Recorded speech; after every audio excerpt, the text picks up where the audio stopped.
চার শ্রেণীর মানুষ জাহান্নামে যাবে। এক, বাপ মাকে মানে না যে।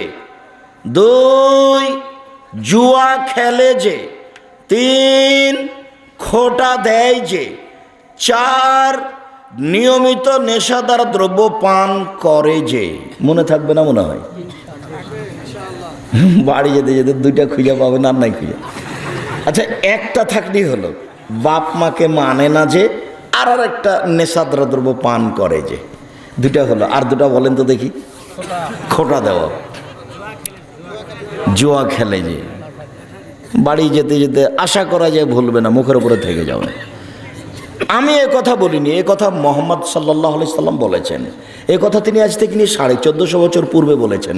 আমি একজন সাধারণ অনুবাদক মাত্র। আমি এটা একটা অনুবাদ করে আপনাকে শোনালাম। আবু মুসা আশআরী রাদিয়াল্লাহু তাআলা আনহু বলেন, রাসূল সাল্লাল্লাহু আলাইহি ওয়াসাল্লাম বলেছেন, সালাসাতুন লা তাদখুলুল জান্নাহ আবাদা। তিন শ্রেণীর মানুষ কখনো জান্নাতে যাবে না। তিন শ্রেণীর মানুষ জাহান্নামে যাবে। এক, মদমিনুল খামর, নিয়মিত নেশাদার দ্রব্য পান করে যে।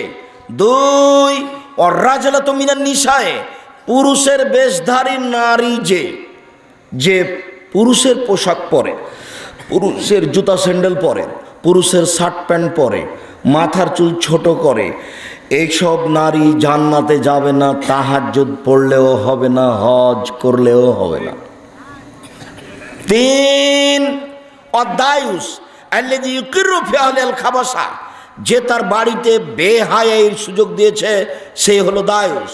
যার স্ত্রী নগ্ন পোশাক পরে হাটে বাজারে যায়, যার স্ত্রী স্কুল কলেজে যায়, যার স্ত্রী ব্যাংকে চাকরি করতে যায় নগ্ন পোশাক পরে, বা না যায় জায়গাতে গিয়ে চাকরি বাকরি করে, এসব স্বামী দায়ুস।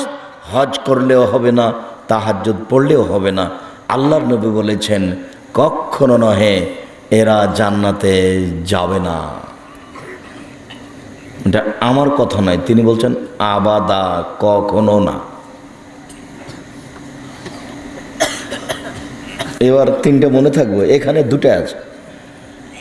একটা তো হলো নেশাদার দ্রব্য পান করা, আর একটা হলো পুরুষের বেশধারী নারী, আর আরেকটা হলো আপনি। আপনারটা মনে থাকবে না?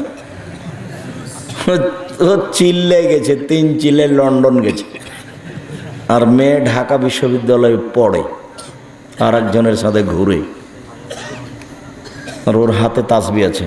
আপনাকে আমি বলেছি, তাসবি দানে তাসবি গণনা করিয়েন না, আঙ্গুলে গণনা করেন, কেউ দেখতে পাবেন। এই যে নিচের দিকে আছে দেখেন, আর তাসবি দানে তাসবি গণনা করলে জাহান্নামে চলেই গেছে, ঢোকেনি কেন? মরেনি এই জন্য। রাসূল সাল্লাল্লাহু আলাইহি সাল্লাম বলছেন যে ফরজ সালাতের পরে কেউ যদি আয়াতুল কুরসি পড়ে, তাহলে জান্নাতে চলেই গেছে, ঢোকেনি কেন? মরেনি এই জন্য।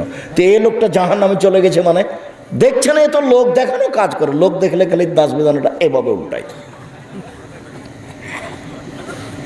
আঙুলে তাসবি গণনা করলে অত দেখানো যায় না, অত দেখানো যায় না, ভিতর দিকে থাকে সবসময়।